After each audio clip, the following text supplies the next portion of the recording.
నమస్తే రమ్మగారు. నమస్తే జయ. రమ్మగారు, బాగా తెలివిగా ఉన్నవారు వాళ్ళ స్టోరీలు చెప్తూ ఉంటారు కదా! తెలివి తక్కువగా ఉన్నవారి స్టోరీలు భలే హ్మ్. ఫన్నీగా గూడా ఉంటాయి కదా!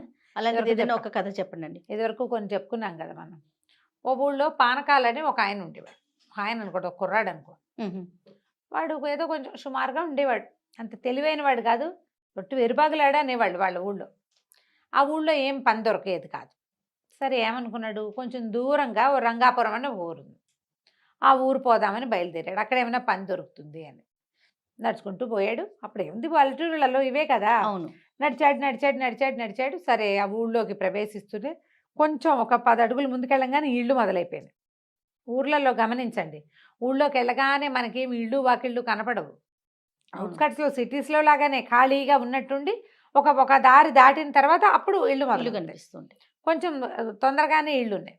ఓ ఇంటి వాకిట్లో ఒకాయన ఓ దున్నపోతుని తోక పుచ్చుకుని దాని వెనకాల తిరుగుతూ అది అటు ఇటు గింజుకుంటుంటే, "ఈనవే, ఈనవే తొందరగా ఈనవే" అని దాని వెనకాల పెడుతున్నాడు. దున్నపోతు. దున్నపోతుని. ఆ దున్నపోతు అదేమో తోక విదిలించుకుని తన్నడం, గిన్నడం చేయటల్లా పాపం. తోక విదిలించుకుంటోంది. అటు ఇటు, ఇటు ఇటు తిరుగుతోంది. "ఎప్పటికి ఇంతవే ₹100 పోసి కొన్నాను నేను నిన్ను, నీ మొహం మండా" అని తిడుతున్నాడు దాన్ని. ఆ! అక్కడి నుంచి ఆ తోక విదిలించుకోవడానికి ట్రై చేస్తోంది. ఇది చూస్తున్నాడు. వీడికి చూస్తూ చూస్తూ వాళ్ళకి అప్తే రేపు ఇంతుంది ఏమిటి అని చూస్తున్నాడు. వీడి తెలివితేటలవి. ఆ! అక్కడి నుంచి ఏం చేశాడు, "ఛీ! నీతోటి ఇట్లా కాదు. నిన్న నిన్న రాత్రే నువ్వు పిల్లని పెడతావని చెప్పాడు నిన్ను నమ్మినవాడు. పెట్టలేదు నువ్వు. హ్మ్. ఇవాళ కూడా పెట్టట్లేదు. పద నీ సంగతి చెప్తా" అని ఆ దున్నపోతు పలుపు విప్పుకొని బయలుదేరాడు. అదేమిటో వ్యవహారం చూద్దామని ఈ పానకాలు వీడు ఏ పని మీద వచ్చాడు? పని కోసం వచ్చాడు. తన దారిన దాన్ని పోవాలా, పోకుండా ఈ దున్నపోతు వెనకాల నడుచుకుంటూ పోయాడు. అక్కడి నుంచి ఈ దున్నపోతు వాడు, ఈ కుర్రాడు అక్కడ ఎవరింటికో వెళ్ళాడు. ఆ ఇంటి తలుపు కొట్టాడు. ఆ ఇంట్లో నుంచి ఒక ఆయన బయటకు వచ్చాడు. "నీ దున్నపోతు నువ్వు తీసుకో, ఇది దూడని పెట్టట్లేదు" అన్నాడు. అనేసరికల్లా ఆయన అటు ఇటు ఇట్లా తిరిగి ఇటు వచ్చాడు. వచ్చి దాన్ని తోక పట్టుకుని ఇట్లా చూశాడు శ్రద్ధగా. చూశాక, "ఇది నా దున్నపోతు కాదు. నేను అమ్మింది కాదు ఇది. ఎందుకంటే నిన్న నేను నేను అమ్మినప్పుడు దీని తోక మీద ఒక జోరీగా ఉండాలి. ఇప్పుడు లేదు. కాబట్టి ఇది అది కాదు" అనేసరికి, "కాదు, నేను అబద్ధాలు చెప్తాననుకున్నావా? నువ్వే అమ్మావు. నాకు తెలుసు కదా, మీ వాకిట్లో మా వాకిట్లో నేను ఒక దున్నపోతుని అమ్మాను. నీకే అమ్మాను. కానీ ఈ దున్నపోతు ఖచ్చితంగా అది కాదు. నేను అమ్మిన దున్నపోతు తోక మీద జోరీగా ఉండాలి. ఇప్పుడు లేదు. కాబట్టి ఇది కాదు. నేను అబద్ధాలు చెప్తానంటే మా ఇంటా వంట లేదని వీడు, మీ ఇంటా వంట మాత్రం ఉందా అని వాడు, ఇలాగ చెడామడా పొట్టాడుకున్నారు. ఒక 25 మంది చేరారు. ఎప్పటికీ తెగటల్లా ఆ మాట. ఇదేనంటాడు వాడు, ఇది కాదంటాడు వీడు. మన పానకాలు కూడా చూస్తూ నుంచున్నాడు. ఆహా! ఏమిటో భలే బాగుంది కదా కొట్లాట అని. ఆ చుట్టుపక్కల చేరిన వాళ్ళు ఏం చేశారు, ఎవరో బాణాకర్రలు పుచ్చుకుని పొలం వెళ్తూ, "అరే ఏమిట్రా ఎంతసేపని కొట్టుకుంటారు, కొట్లాట తేలొద్దు, ఇదిగోండి తీసుకోండి" అని చెరుకో కర్ర ఇచ్చి కొట్టుకోండి అన్నారు. ఊరంతా తెలివిగల్ల ఆ! వాళ్ళే రమ్మగారు. అవును. అక్కడి నుంచి కర్రలతో టపా టపా కొట్టేసుకున్నారు. కర్రల యుద్ధం మొదలైంది. జనం అంతా దూరంగా జరిగారు వీళ్ళు పోట్లాడుకోవడానికి వీలుగా. చూస్తున్నారు. ఇంతలో ఏమైంది, సగం కొట్లాట అయిన తర్వాత ఎవడికి దెబ్బలు తగలకుండానే ఈ కర్రలు కాస్త పుటుక్కుని విరిగినాయి. కత్తులైతే విరగవు. అదే కదా! కర్రలు విరగవు, కొట్టేసుకుంటే విరిగేసరికి ఆ కర్రలు ఇచ్చిన వాళ్ళు ఉన్నారు. "అవురవురా పోన్లే, మీరు కొట్లాడుకుంటున్నారు కదా, వీలుగా ఉంటుందని కర్రలు ఇస్తే మీరు కర్రలు కాస్త విరిచేసారా, మీ సంగతి చెప్తామని" ఆ వాళ్ళు "ఒరే కొట్టండిరా వీళ్ళని" అందరూ కలిసి దుమ్ములో పొరలాడి చిత కొట్టేస్తారు ఇద్దరిని. ఇద్దరిని. ఆ! అక్కడి నుంచి వీడు వాడు లేచి చూసుకున్నారు. అందరూ వెళ్ళిపోయారు. ఒళ్ళంతా దుమ్ము, ఎత్తంతా దుమ్ము. సరే ఇళ్ళకెళ్ళి స్నానాలు చేసి మంచి మంచి బట్టలు కట్టుకుని వచ్చి మళ్ళీ నుంచున్నారు. ఓహ్! నుంచుని, "మన గొడవ ఇట్లా తేలదు. దూడేస్తుందని దున్నపోతు నమ్మావు. ఆ దున్నపోతు ఎప్పటికీ పిల్లని పెట్టట్లా. దీతగాదా మీద మనం వెళ్దాం. పంచాయతీకా? ఆ పంచాయతీ వీళ్ళందరూ మన కొట్టారని చెప్పాలి కదా మరి" అని చెప్పి గ్రామాధికారి, న్యాయాధికారి దగ్గరికి వెళ్ళారు. ఈ పానకాలు వీళ్ళు స్నానాలు చేసి వచ్చేదాకా నుంచున్నాడు. ఈ తగాదా తేలాలి. వాడికి అర్థం కావాలి ఏం జరుగుతోందో. వీడు కూడా పోయాడు అక్కడికి. గ్రామాధికారికి చెప్పారు, "ఇలా దున్నపోతుని అమ్మాడండి, నేను కొన్నానండి. వీడేమో ఆ దున్నపోతు ఈయన దున్నపోతు ఒకటి కాదంటున్నాడు. దాని మీద చుండీగా ఉండాలట, జోరీగో, అదేమో ఇప్పుడు లేదు. కాబట్టి మేమిద్దరం కొట్టుకుంటున్నాం. మేము కొట్టుకుంటుంటే ఊళ్ళో వాళ్ళు వచ్చి మాకు చెరుకో కర్ర ఇచ్చారండి. కర్రలు కాస్త విరిగిపోయాయండి. మా కర్రలు విరిచేస్తారని వాళ్ళంతా మమ్మల్ని దుర్ముల్లో పొరలాడించి కొట్టారండి. రంగయ్య, భూషయ్య, రామయ్య, సిద్ధప్ప అని 10 పేర్లు చెప్పారు." గ్రామాధికారి కొళ్ళు మండిపోయింది. "ఏరా వెధవల్లారా, వాళ్ళు కొట్టారని చెప్తున్నారా? ఏది మీరు ఇంత శుభ్రంగా ఉన్నారు? ఇలాంటి తీర్పులు నేను చెప్పను. అరే వీళ్ళిద్దరిని చితకొట్టేయండి రా" అని.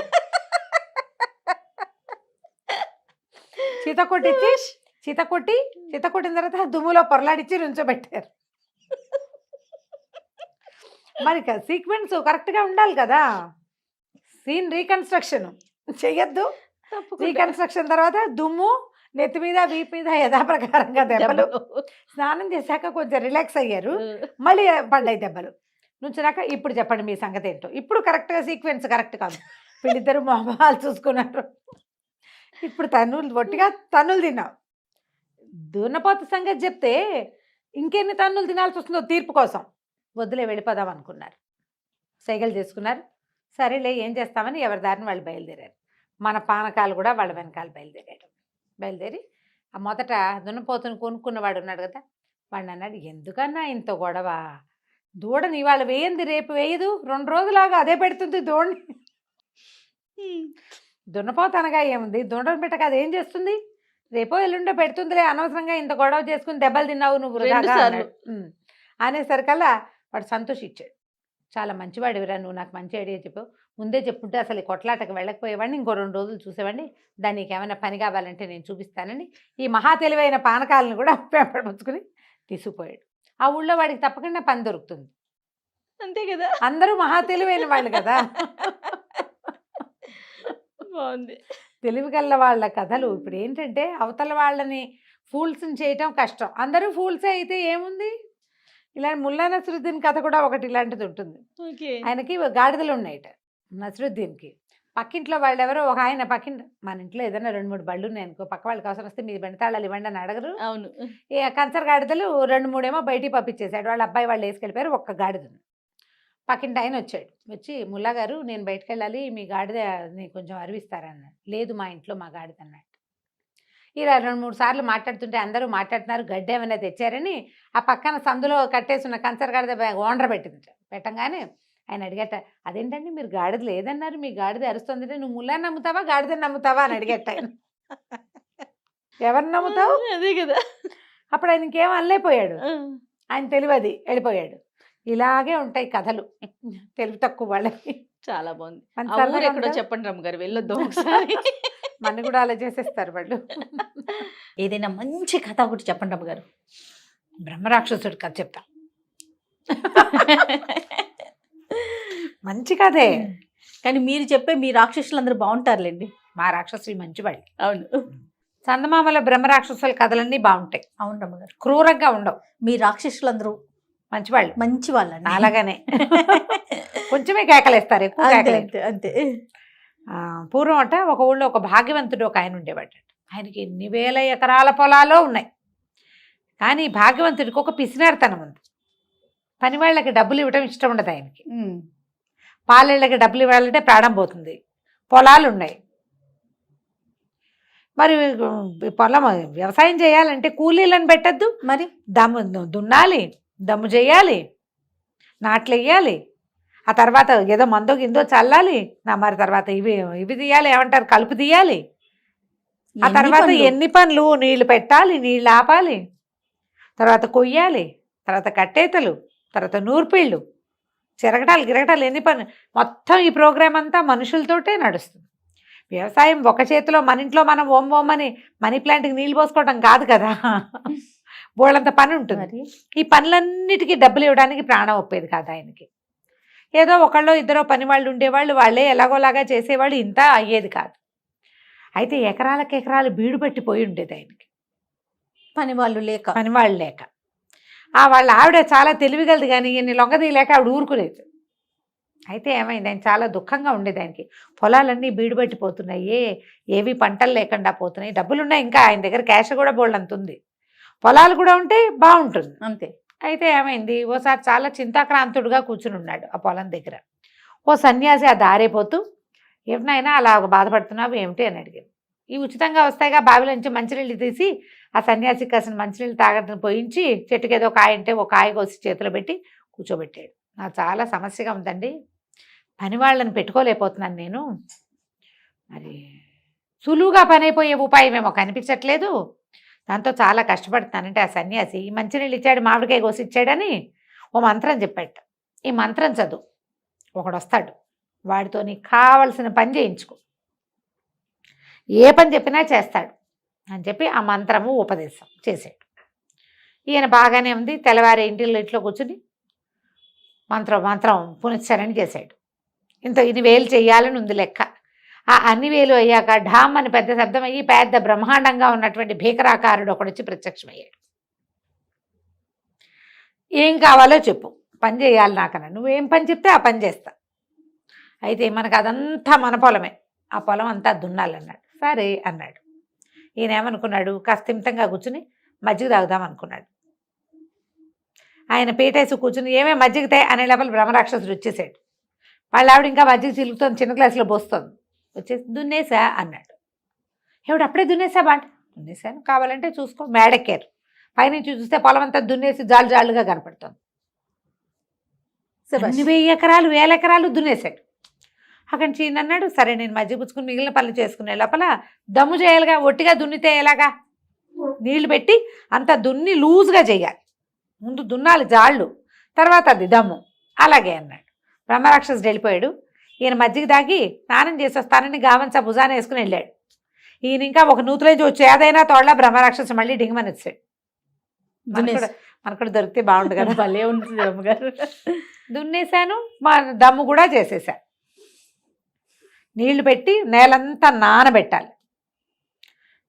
ఈయనకేం చేయాలో అర్థం కాలేదు. ఇది మంచి అదను, పొలం పదురు మీద కూడా ఉంది, నాట్లేయాలి అన్నాడు. ఇది నాట్లేగా, అలాగే అన్నాడు. ఈయన స్నానం చేసి వచ్చేసరికి నాట్లయిపోయాయి. అర్థం కాలేదు, ఏం చేయాలి, నో క్లూ అనమాట. సరే నాట్లు కూడా వేసేసాడు. పని చెప్పు. నాట్లేసాక ఇప్పుడు బ్రహ్మరాక్షసుడు అంటే క్షణంలో చేస్తాడు, కానీ ఆ నాటుకున్న పొలము ఎదగాలి, ఎంత పని ఉంది మరి. అది 2 నెలలు ఎంతో పడుతుంది. 1 నెల పట్టింది, పట్టాక కలుపు వస్తుంది. ఇంకో నెల పోయాక కంకలేస్తాయి, అప్పుడు ఎరువు కొట్టాలి. ఇంకో నెల పోయాక అప్పుడు కదా ఎదకొచ్చేది, పైకి వచ్చేది, పొలం పైరు మీదకి వచ్చేది. ఆ తర్వాత నెల కోసేది. ఈ లోపల పని చెప్పు అని చంపేస్తున్నాడు వీడు. అర్థం కాలేదు దీనికి ఏం చేయాలో. పని చెప్పకపోతే వాడు ఈయన విరుచుకు తినేలాగా ఉన్నాడు. గబగబా లోపలికి వచ్చాడు, భార్యను పిలిచాడు. ఏమే మరేమో సన్యాసి ఒక మంత్రం ఇచ్చాడు. ఆ మంత్రంతో ఈ మనుషులు బెడద లేకుండా ఓ బ్రహ్మరాక్షసుడు వచ్చాడు. వాడినేమో పని చేయమన్నాను. వాడు దాంతో దున్నేశాడు. తర్వాత ఏమో దమ్ము చేసేసాడు, నాట్లన్నీ వేసాడు. మొత్తం పొలంలో గ్యాప్ లేకుండా మొత్తం 1000 ఎకరాల పొలాలు నాట్లు పడిపోయినాయి. పంట పైకి రావాలి. వీడేమో పని చెప్పమంటున్నాడు, ఏం చేయని అన్నాడు. ఆవిడ మధ్య చిలుకుంటుంది లోపల. వాడు నా దగ్గరికి పంపించండి. బ్రహ్మరాక్షసుడికి చెప్పాడు, మా ఆవిడ ఒక పని చెప్తుందిరా, నువ్వు వెళ్ళి ఆ పని చెయ్యి అన్నాడు. రాక్షసుడికి చెప్పాడు. బ్రహ్మరాక్షసుడు లోపలికి వెళ్ళాడు. అమ్మగారు మజ్జిగ చిలుకుంటుంటే ఏం చేయమంటావు పని అన్నాడు. ఈవిడేం చేస్తుంది, ఇట్లా ఇళ్ళని ఒక వెంట్రుక లాగి ఉంగరాలు చుట్టూ ఆవిడ, దీన్ని స్ట్రైట్గా చేసి పట్టురా, నిన్ను సాఫ్ చేసి పట్టరా. సరేనన్నాడు. అక్కడే కూర్చొని తీసాడు. మళ్ళీ అయిపోతుంది. వదలంగానే అది మేలు తిరుగుతోంది. మళ్ళీ చేశాడు. ఇక ఏం చేసినా వాడి వల్ల కాల, నెలలు పట్టినాయి. కాదు రమ్మగారు, టెక్నాలజీ లేదు, స్ట్రైట్నర్స్ లేవు. మరి బ్రహ్మరాక్షసుడు అని చెప్పాము అందుకే. పాతకాలం వాడు కదా బ్రహ్మరాక్షసులు. ఇప్పుడు మన మనుషుల రూపంలోనే ఉన్నారు. అదే కదా, నాన్ టెక్నికల్ రాక్షసులు పాత రోజుల్లోనే ఉండేవాళ్ళు. ఇక వాడు దాన్ని లాగాడు, పీకాడు, తడిపాడు, ఏం చేసినా ఏమీ అవల. అది పుచ్చుకుని ఊళ్ళు తిరగటం మొదలుపెట్టాడు. స్ట్రైట్ చేయించుకోవటానికి. ఇక తిరుగుతూనే ఉన్నాడు. ఈ లోపల వీళ్ళ పంట పైకి వచ్చేసింది. ఈయన కూడా ఇలా రాక్షసుల మీదకి వాళ్ళ మీదకి వెళ్ళకూడదని కూలి, ఇంత పంట వాళ్ళకి ఎలాగూ డబ్బులు వస్తాయి, ఎలాగూ ఇస్తాం. తొలి కాలంలో ఏ పంట లేకుండా డబ్బులు ఇవ్వాలంటే బాధ ఆయనకి. నీకు పంట రావాలంటే ముందు ఎన్ని పనులు ఉన్నాయి, ఎంత ప్రాసెస్ అండి. ఈ ప్రాసెస్ అంతా ఖర్చే కనపడుతుంది. మనం పంట వచ్చాక డబ్బులు ఇవ్వడం మనకి సులువు, పంట కనపడుతుంది కదా. వన్స్ అది చేస్తే గానీ మనం తర్వాత దానికి పెట్టుబడి పెట్టలేకపోతాం. ఆయన రెడీ అయిపోయాడు. ఇతనేమో ఈ బ్రహ్మరాక్షసుడు ఆ పొడుగాటి మెలికలు తిరిగిన నల్లటి వెంట్రుకని పుచ్చుకొని తిరుగుతున్నాడు.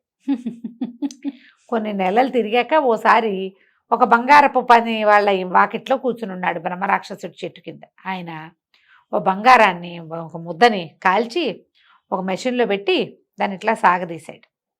ఇతను చూస్తున్నాడు ఆశ్చర్యంగా. మళ్ళీ ఆ సాగదీసిన ఇంత కడ్డీని మళ్ళీ మంటల్లో వేశాడు.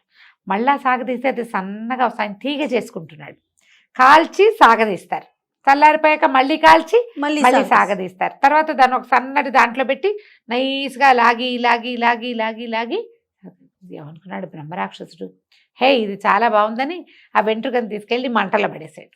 సాగదీచ్చాను, అది భగ్గుమని మండి కాలిపోయింది. మండంగానే బ్రహ్మరాక్షసుడు కూడా మాయమైపోయాడు. వాడి పని పాడైతే వాడు మాయమైపోతాడు అనమాట. ఇప్పటిదాకా పని పాడయ్యేవి జరగలేదు. చూడండి ఎంత సింపుల్గా జరిగిపోయింది. ఇక ఆ బ్రహ్మరాక్షసుడు వీళ్ళ ఇంటికి రాలేదు. మనం ఇలాంటిది పింగళవారి పేకి కథ విన్నాం. అవునండి. ఈ వెంట్రుకలు సాగదీయటం కొన్ని సహజంగా జరిగే ఉంటాయి, అవి ఎవ్వరి వల్ల కాదు. కుక్కతో ఒక వంకర.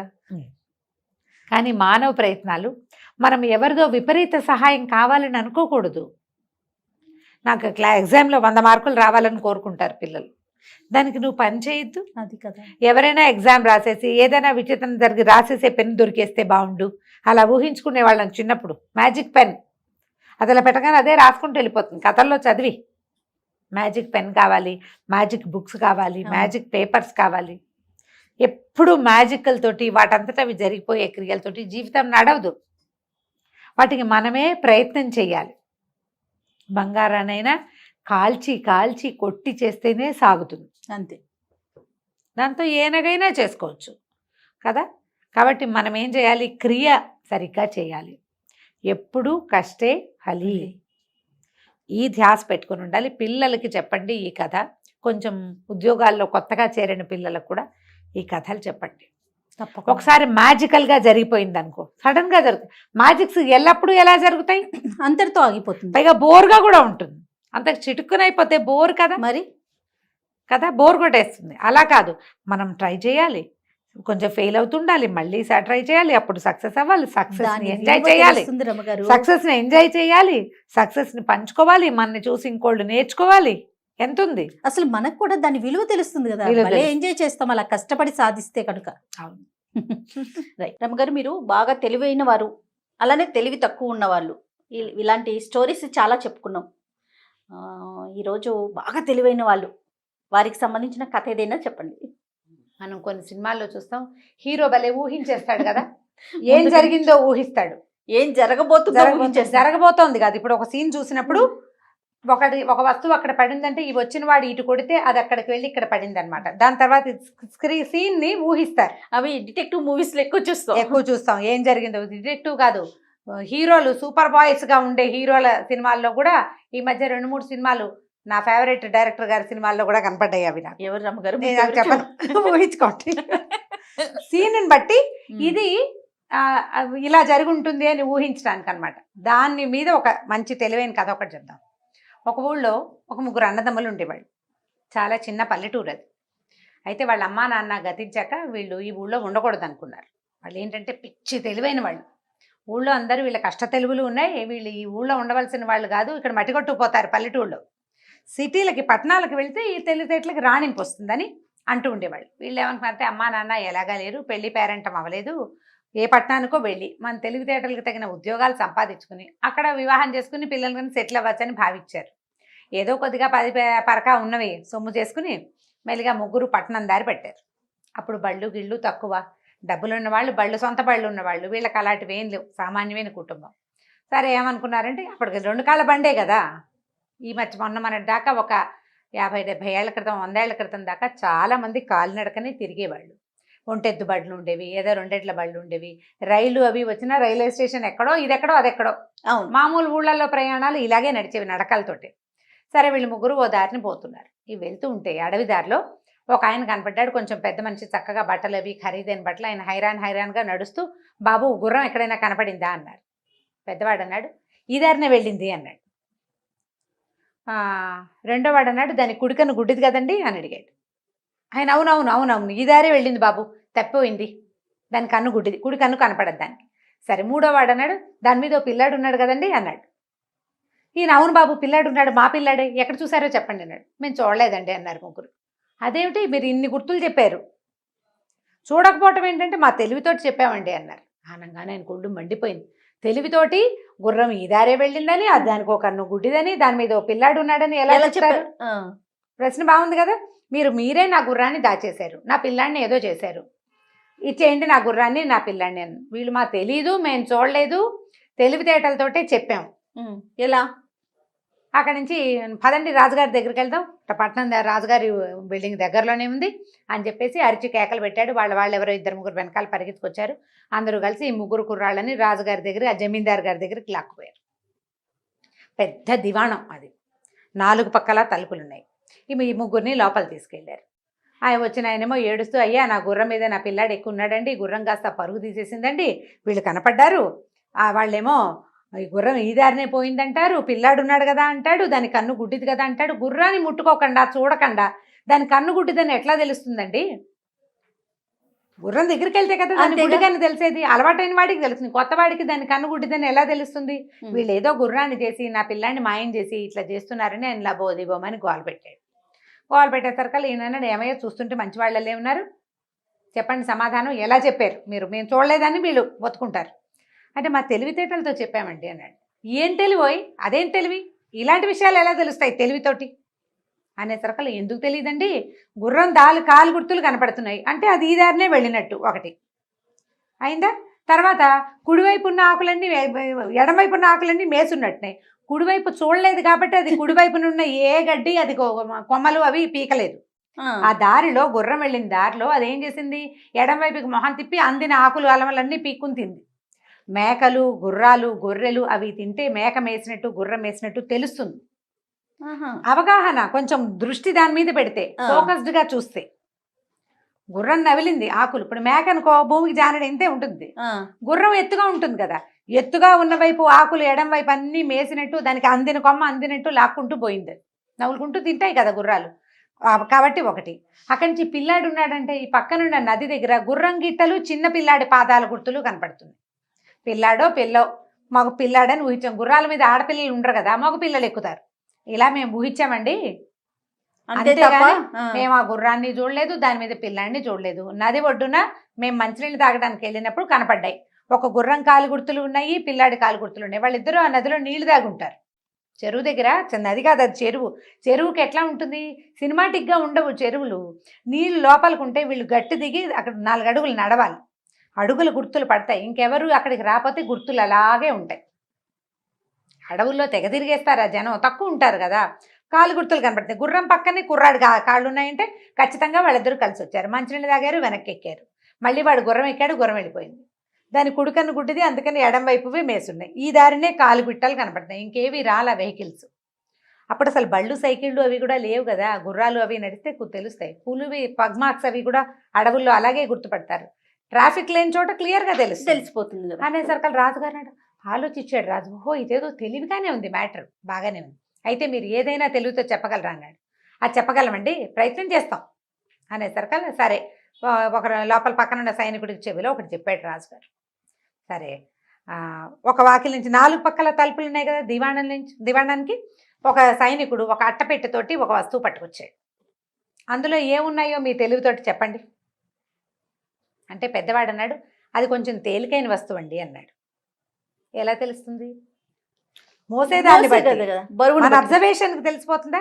అక్కడి నుంచి రెండోవాడు అన్నాడు, అవేవో గుండ్రటివండి. మూడోవాడు చెప్పాడు, మామిడికాయలు అయ్యి ఉంటాయి. ఓపెన్ చేసి చూశారు, ఇంత అట్టపెట్టెలో ఒక 1/2 డజన్ మామిడికాయలు ఉన్నాయి. ఓకే. రాజు ఆశ్చర్యపోయాడు, ఎలా తెలిసిందే అని. ఏముందండి అబ్జర్వేషను, బరువుగా ఉంటే అని మోసేవాడు, వాడు ఇలా పుచ్చుకొస్తున్నాడంటే అది బరువు లేదన్నమాట. ఒకటి. అక్కడి నుంచి తెస్తూ ఉంటే వస్తువు కదిలి డరడరని శబ్దం వస్తుంది, గుండ్రటివి కాబట్టి కదులుతాయి.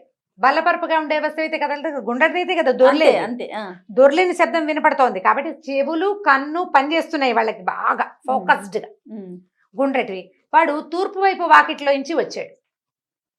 తూర్పున పెద్ద మామిడి తోపు ఉంది, మామిడికాయల కాలం. వాసన తెలుస్తుంది, అది వాసన తెలుస్తుంది. మామిడికాయ ఫ్రెష్గా తుంపంగానే ఒక 1/2 డజన్ మామిడికాయ తుంపితే దాని సొనవాసన వస్తుంది. అవును, ముట్టుకోకుండా దాన్ని ఓపెన్ చేయకుండా అందులో ఏముందో చెప్పగలిగారు వీళ్ళు. రాజు ఆశ్చర్యపోయాడు, ఇదేం ప్రజ్ఞ. మరి ఇప్పుడు ఆ పిల్లాడు గుర్రం మీద ఉన్నాడు, అది ఎట్లాగో ఈ పిల్లాడు అన్నాడు. ఈ పాటికి ఇల్లు చేరిపోయి ఉంటారండి. గుర్రము పరిగెత్తల, హ్యాపీగా నడుస్తోంది. దాని కాళ్ళు దూరంగా పడలేదు, కొంచెం దగ్గరగానే పడ్డాయి. పిల్లాడికి ఇల్లు దారి తెలుసు. వాడు చెరులోకి తీసుకెళ్ళి దీనికి గుర్రానికి నీళ్లు పెట్టాడంటే గుర్రానికి ఇల్లుదారి తెలుసు, కుర్రాడికి ఇల్లుదారి తెలుసు. కాసేపు తిరిగి పెద్దవాళ్ళు వద్దంటారని వాళ్ళకి అంతకుండా పరిగెత్తాడు. అది నిదానంగా నడుస్తూ ఈ వాటికి ఇంటికి వెళ్ళిపోయి ఉంటుంది అన్నారు. ఇంతలో ఇంటి దగ్గర నుంచి ఒక పాలేరు పరిగెత్తుకొచ్చాడు. అయ్యగారు గుర్రం మీద చిన్నబాబు వచ్చేసాడండి అని. సభలో ఉన్న వాళ్ళంతా ఆశ్చర్యపోయారు. ఊరి వీళ్ళ తెలివి ఎలా ఇంత తెలివిగా ఎలా చెప్పారంటే ఇందులో తెలివి ఉందా, అబ్జర్వేషన్ ఉందా? అబ్జర్వేషన్ ఉంది. పూర్తిగా అదే. సందర్భాన్ని అబ్జర్వ్ చేసి ఇది అయి ఉంటుంది అని ఊహించగలగటమే తెలివి. అంతే. అస్సలు కంటితో చూడకుండా తెలివిగా ఎలా చేసేస్తారు ఎవరైనాను? కంటితో చూసి అక్కడున్న పరిస్థితులను బేరీజ్ వేసి ఇది అయ్యి ఉండొచ్చు అని చెప్పగలిగేది ఒక రకమైన డిటెక్టివ్ల స్ఫూర్తి, వాళ్ళదే ఆ ఐడియాస్. సో ఈ రాజుగారు వీళ్ళని చాలా ఆశ్చర్యపోయి ఈ ముగ్గురిని తన దివాణాల్లోనే మంచి పనిలో కుదుర్చుకున్నారు. ఏ పెద్ద మనిషి తాలూకు కొడుకుని చూసామని చెప్పారు. ఆయనకున్న ఒక పిల్లని ఈ ముగ్గురు అన్నదమ్ముల్లో ఒకడికి ఇచ్చి పెళ్లి చేశాడు కూడా తర్వాత కాలంలో. వీళ్ళు చక్కగా ఉద్యోగాలు సంపాదించుకుని చాలా బాగా ఆ ఊళ్ళోనే ఉంటూ తమ పల్లెటూరికి మంచి పేరు తెచ్చారు. ఆ ఊరు నీళ్లు తాగితే ఇలా తెలివితేటలు వస్తాయని చెప్పుకునే వాళ్ళట. ఏ ఊరు రమ్మగారు? ఏమో తెలివిగల ఊరు ఏదో. అంతే. అది మీ ఊరైనా కావచ్చు, మా ఊరైనా కావచ్చు. అంతే. తెలివితేటలు ముఖ్యం. అదే కదా. బాగుంది, చాలా బాగుందండి. మంచి తెలివి కథ. రమ్మగారు మంచి కథతో స్టార్ట్ చేద్దాం. ఒక వ్యాపారస్తుడి దగ్గర ఒక ఎద్దు ఒక గాడిద ఉన్నాయి. ఎద్దు గాడిద ఉన్నాయి. అయితే ఎద్దుతోటి పని చేయించేవాళ్ళు, గాడిదతోటి కూడా బరువులు అవి మోయించేవాళ్ళు. అది వాకిట్లో ఉండేది. ఒకనాడు ఎద్దు గాడిద మాట్లాడుకుంటున్నాయి. ఇందులో ఒక లొసుగే ఉందంటే ఈ వ్యాపారస్తుడికి జంతువుల భాష తెలుసు. బట్టతల ఇప్పుడు సమస్యే కాదు, ఎటువంటి నొప్పి లేకుండా శ్రీరూప్ కాస్మెటిక్ క్లినిక్ లో హెయిర్ ట్రాన్స్ప్లాంటేషన్. వినపడిందంటే అతనికి అర్థమైపోతుంది. అవి ఏం చెప్తున్నాయో ఏమనుకుంటున్నాయో ఆయనకు తెలుసు. ఒకనాటి సాయంకాలము అతను వాకిట్లో పడుకుని ఉండగా ఎద్దు గాడిద మాట్లాడుకుంటున్నాయి. ఆ ఎద్దు చెప్తోందనమాట, నువ్వెంత సుఖంగా ఉంటావో, హాయిగా ఏదో నీకు నచ్చిన గడ్డి మేస్తావు, నీ మెళ్ళలో తాడు ఉండదు, నీ మీద బరువు ఉండదు. బరువు వేసినప్పుడు వేస్తారు, లేనప్పుడు లేదు. నువ్వు ఎంత నిదానంగా నడిచినా నీ కథ నడిచిపోతుంది. గాడిద నిదానంగానే నడుస్తుంది, పరిగెత్తదు గుర్రంలాగా, గాలపింగ్ అవి ఉండవు దానికి. అటా పోతూ ఉంటుంది. ఏదైనా ప్రయాణాలప్పుడు నిన్ను వాడతారు, లేకపోతే నువ్వు ఇష్టారాజ్యంగా తిరుగుతావు, స్వేచ్ఛ విహారివి నువ్వు. నా బతుక్కి స్వేచ్ఛ లేదు, పాడు లేదు. ఈ కట్టువైకేసి కట్టేస్తారు. తెల్లవారేసరికి నా మెడ మీద కాడి పడిపోతుంది. ఇక దున్నో అని దున్నిస్తారు. మెళ్ళు పుళ్ళు పడిపోతున్నాయి. ఏదైనా ప్రయాణం అనగానే బండి కట్టేస్తారు. బండి కాడి మోసి ఈ కాడి మోస్తే ఏది నాగలి మోస్తే ఏమో ఒక బరువు, మట్టి దున్ను బరువు అంతా, మట్టి దున్ను ప్రెషర్ అంతా నా మీదే కదా. అక్కడి నుంచి ఒంటెత్తి బండి, మా బండి ఉందిరా అని ప్రతి వాళ్ళని పిలిచి బండి ఎక్కిస్తారు. ఆహారమా అంతంత మాత్రం. నా దారి నేను పోయి రుచికరమైన గడ్డి మేయటానికి వీలుండదు, ఎండుగడ్డి వేస్తారు. పొలంలో అంతా పచ్చగా కనపడుతుంది, ఎక్కడ తలొంచి గడ్డి మేయటానికి అవకాశం ఏముంటుంది? దానికి అవకాశం లేదు.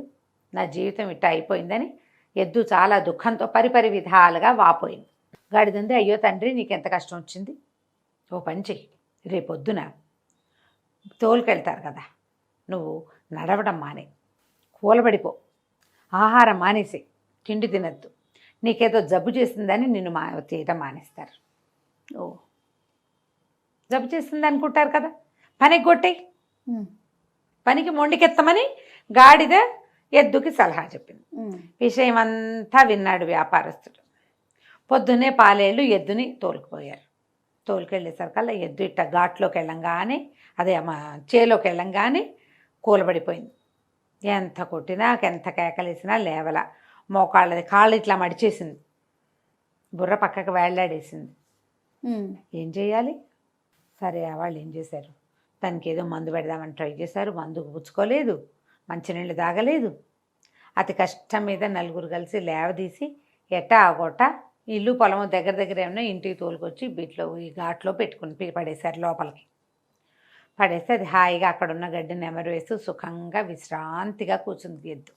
ఆయన అన్నాడు, అరే ఎద్దు ముండికేసింది కదా, గాడిదని గట్టండ్రా అన్నాడు. అనగానే హడిలిపోయింది గాడిద. ఎక్కడికి తీసుకెళ్తున్నారో దానికి అర్థం కాల, దానికి తెలియలా ఏం చేయబోతారో. సరే బయటికి తీసుకెళ్ళి గాడిద మేడ మీద కాడేసి దాంతో దున్నిచ్చారు. సాయంత్రం అయ్యేసరికి గాడిదకి గుట్లోకి వచ్చినాయి. దానివల్ల అవ్వలేదు. అంతేగా, ఇంత బరువేట ఎద్దు ఎంత ఎత్తు ఉంటుంది, ఎంత బలిష్టమైంది, గాడిద ఎంత ఉంటుంది, దాని బతుకు పాపం. అక్కడి నుంచి ఈయన అన్నాడు, రేపటి నుంచి ఎద్దెటాకు మూలపడింది కాబట్టి గాడితోటి దున్నిద్దాం. దాన్ని అక్కడే ఉంచేసేయండి ఎద్దుని, దీని సంగతి చూద్దామన్నాడు. గాడిదకి అర్థమైపోయింది, అమ్మో వీళ్ళు ఇదే చేయబోతారని. ఒక్కొక్కళ్ళు వచ్చి ఊరిని గాడిద భలే దున్నింది అని మెచ్చుకోవటం. అంటే రేపటి నుంచి వీళ్ళు ఇదే పని చేస్తారుగా.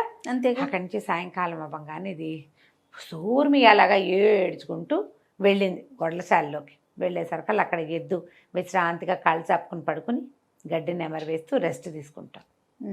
ఎంతో బాగుంది తండ్రి ఇవాళ నా జీవితం, ఎంత హాయిగా ఉందో, రేపు కూడా ఇట్టాగే పని మానేసి రెస్ట్ తీసుకుంటాను, ఎంతో బాగుంది నాకు అనగానే గాడిద అనుకుంది, ఓరు నాయన రేపొద్దున ఇది కూడా ఇది రెస్ట్ తీసుకుంటే రేపు మళ్ళీ నాకు పడిపోతుంది, ఇవాళ చచ్చాను రేపు మళ్ళీ దొరికిపోతానని ఏమంది వెంటనే గబగబా ఆలోచించేసుకుంది. తన మీదకి వస్తే ప్రతివాడు ఇదే చేస్తాడు కదా. అంతేగా. ఏమందంటే అది కాదోయ్ నువ్వు మూలపడ్డావు కదా, మన వ్యాపారం ఏమనుకుంటున్నాడో తెలుసా, ఎద్దు ఎట్టాగో అయిపోయింది కదా, దీన్ని వీడికి కసాయివాడికి అమ్మేస్తామంటున్నారు, రేపొద్దున నీ తోలొలిచి దాంతో ఆయన చెప్పులు కుట్టించుకుంటాట, మరి మేము మాంసమేమో వాళ్ళు ఎవరికో విందు చేస్తాట, నీ ఇష్టం మరి అనగానే ఎద్దు భయం వేసి, అమ్మ బాబోయ్ రేపు తప్పేస్తే రెస్ట్ సంగతి సరే, ఇవాళ ఒకరోజు రెస్ట్ తీసుకున్నాం కదా అని, సరే అమ్మో రేపు నేను వెళ్ళిపోతానంది. ఆ గుమ్మం బయటే నుంచున్న వ్యాపారస్తుడు పక్కపక్క నవ్వాడు, నవ్వుకుంటూ సరిపోయింది కదా. ఆయన ఒక అడుగు అటు వేసేసరికల్లా వంటింటి గుమ్మంలో నిలబడి ఇట్లా నడుమి చెయ్యి వేసుకుని చూస్తోంది వాళ్ళ ఆవిడ. ఎవరున్నారు అక్కడ అని అడిగింది. ఎవరు లేరే అన్నాడు. మరి ఎవరితోటి ఇకెక్కలాడుతూ మాట్లాడుతున్నావు నువ్వు అని అడిగింది. ఊరికే నవ్వేనే అన్నాడు. ఊరికే నవ్వటం ఏంటి, ఒట్టిగా ఎవరైనా నవ్వుతారా? నువ్వు ఎవరితో మాట్లాడావో చెప్పు. ఎవరితో మాట్లాడలా, ఏదో గుర్తొచ్చి నవ్వాను అన్నాడు. ఏం గుర్తొచ్చిందో చెప్పు. తప్పులేదు. ఇక మొదలు, ఎందుకు నవ్వావు, అంత పకాలమని నవ్వు ఎందుకు వచ్చింది, ఏం గుర్తొచ్చింది, ఎవరితో సరసలాపాలాడితే అది జ్ఞాపకం వచ్చిందో చెప్పు. ఏమీ లేదంటాడు. ఆవిడ ఒప్పుకోదు.